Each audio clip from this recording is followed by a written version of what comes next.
যে এটা ছোট কাজ, অথচ এই পাথর আমাকে টেনে আনতে যে আমার জীবন শেষ হয়ে গেছে। আমি এইটাই দেখতে চেয়েছিলাম।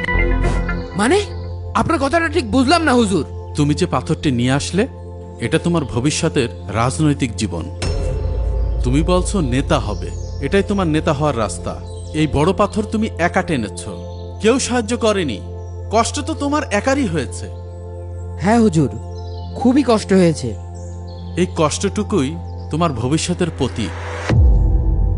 তুমি যদি সত্যিকারের নেতা হও, তখনও সবাই বলবে তুই কর।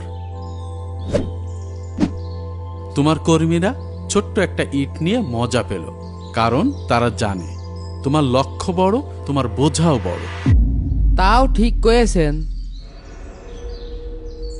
বর্তমানে রাজনীতি হলো মানুষের হক নষ্ট করা, আর তুমি যত বেশি হক নষ্ট করতে পারবা, তুমি তত বড় নেতা হতে পারবা।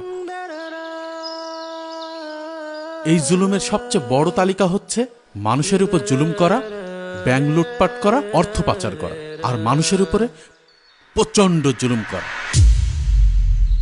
আর এই পাথরের মতোই তোমার সম্পদগুলো কিয়ামতের দিন তোমার উপর চাপিয়ে দেওয়া হবে।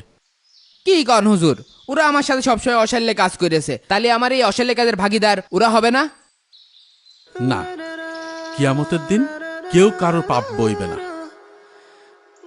যেমন আজকের দিনে তোমার এই পাথরটা কেউ বইল না, তোমার নিজেকেই বইতে হলো।